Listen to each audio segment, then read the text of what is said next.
Hello दोस्तों कहानी अच्छी लगे तो वीडियो को लाइक और चैनल को सब्सक्राइब जरूर कीजिएगा। तो चलिए स्टार्ट करते हैं। अरे यह देखो, हमारे साथ तो बड़ा धोखा हुआ है। हाय हाय, मेरे बेटे की तो किस्मत फूट गई रे। ये किसको गले बांध दिया मेरे बेटे के। अरे बताओगी भी राकेश की माँ, या ऐसे ही चिल्लाती रहोगी? क्या हुआ?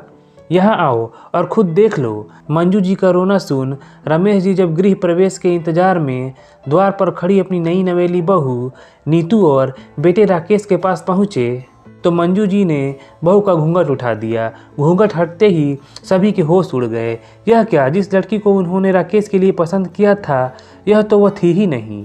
गुस्से से भरे रमेश जी ने तुरंत बहू के मायके फ़ोन लगाया। उधर फ़ोन पर अपने समधी का नंबर देख अनिष्ट की आशंका से घिरे गौतम जी समझ चुके थे कि सच्चाई सामने आ गई है। हिचकिचाते हुए बोले, हेलो। तभी राकेश जी जोर से बोले, बहुत गलत किया आपने, इतना बड़ा धोखा किया आपने हमारे साथ। अपनी बड़ी बेटी का रिश्ता मेरे बेटे के साथ तय करके आपने छोटी बेटी की शादी करा दी मेरे बेटे के साथ। यहाँ आइए और ले जाइए अपनी बेटी को। गौतम जी खड़े के खड़े रह गए। पास ही खड़ी उनकी पत्नी संध्या जी का भी इन्हीं बातों की डर की वजह से गला सूखा जा रहा था। फिर भी गौतम जी को धीरज बंधाते हुए बोली, चलिए छोटी बेटी के ससुराल चलते हैं। नाक तो कटवा ही चुकी है हमारी लाडली बड़ी बेटी घर से भागकर। अब जो भी होगा देखा जाएगा। दोनों घबराए हुए से नीतू के ससुराल पहुँचे। वहाँ सभी नाक भाव सिकोड़े बैठे थे सिवाय राकेश के, जिसके चेहरे पर कोई गुस्सा नजर नहीं आ रहा था। दोनों को देखते ही पूजा जी का गुस्सा फूट पड़ा। वह बोली, वाह, दिखते तो बहुत सीधे हैं आप लोग और अंदर से इतनी चालाकी भरी पड़ी है। अपनी गोरी चिट्टी लड़की दिखाकर इस काली कलूटी को गले बांध दिया मेरे बेटे के। हम इस धोखे की शादी को नहीं मानते। ले जाइए अपनी बेटी को, हम अपने बेटे की दूसरी शादी करेंगे। सर झुकाए गौतम जी और संध्या जी सब सुन रहे थे। क्या बोलते, ऐन मौके पर उनकी ही सगी बेटी धोखा दे गई तो कैसे नजरें मिलाते। वहीं नीतू की आंखों से अपने अपमान के चलते झरझर आंसू बह रहे थे। गौतम जी नीतू का हाथ पकड़कर बोले, चल बेटी वापस घर चल, तेरी भी जिंदगी बर्बाद कर दी मैंने, मुझे माफ़ कर दे। और फफक पड़े।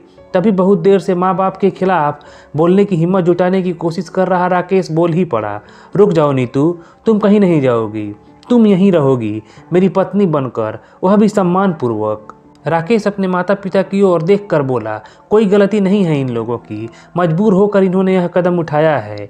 इनकी बड़ी बेटी घर से भाग गई क्योंकि मैं उसे पसंद नहीं था। पर बेटे, इन्होंने हमारे साथ धोखा किया है।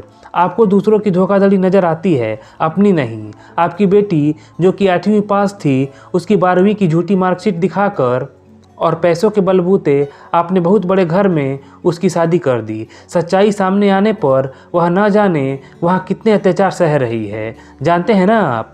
और रही मेरी बात, मेरे इतने मोटे शरीर और कम सैलरी की वजह से कितनी लड़कियों ने मुझे रिजेक्ट किया। वह तो इन सीधे साधे लोगों को आपने न जाने कैसे झूठी बातों में फंसा कर इनकी बेटी से रिश्ता तय कर दिया। मैंने तब भी आपको रोका था झूठ की बुनियाद पर रिश्ता जोड़ने से, पर आप दोनों ने अपने मरने का डर दिखाकर मुझे चुप करा दिया। उल्टा इन लोगों के साथ धोखा करने की कोशिश तो आपने की है। मुझे तो शादी के 8 दिन पहले ही सच्चाई पता चल गई थी कि नीतू की बड़ी बहन निशा मुझे पसंद नहीं करती, इसलिए मुझे भी ऐसी लड़की के साथ रिश्ता नहीं रखना था जो ज़िंदगी भर मुझे प्यार और सम्मान ना दे पाए। 8 दिन पहले जब नीतू के माता पिता ने सच्चाई बताने के लिए मेरे पास फ़ोन किया था, तभी उन लोगों ने नीतू से मेरी शादी करने की इच्छा जाहिर की। तब मैंने नीतू से बात की। मैं जानता था कि नीतू सांवली है, लेकिन पढ़ाई और अन्य गुणों के मामले में किसी से कम नहीं है। मैंने भी अपनी कमियों को खुलकर बताया नीतू से, फिर भी नीतू मुझसे शादी करने के लिए राजी हो गई। वह तो मुझसे बेहतर पति पाने के योग्य थी। उसने कहा भी सच्चाई आप लोगों को बता दूं, पर मुझे पता था आप किसी भी कीमत पर नीतू से मेरी शादी नहीं होने देंगे। केवल रंग रूप के चक्कर में मैं शादी से इनकार नहीं कर सकता था। पूजा जी और रमेश जी का सर झुक चुका था। रमेश जी और पूजा जी ने हाथ जोड़कर बहू से माफ़ी मांगी। नीतू बोली, मुझे तो सिर्फ आशीर्वाद और प्यार चाहिए आप लोगों से, देंगे ना। नीतू की बातें सुन पूजा जी ने उसे गले लगा लिया। इधर गौतम और संध्या जी की आंखों से खुशी के आंसू बह निकले। आशा करता हूँ दोस्तों कहानी पसंद आई होगी। धन्यवाद।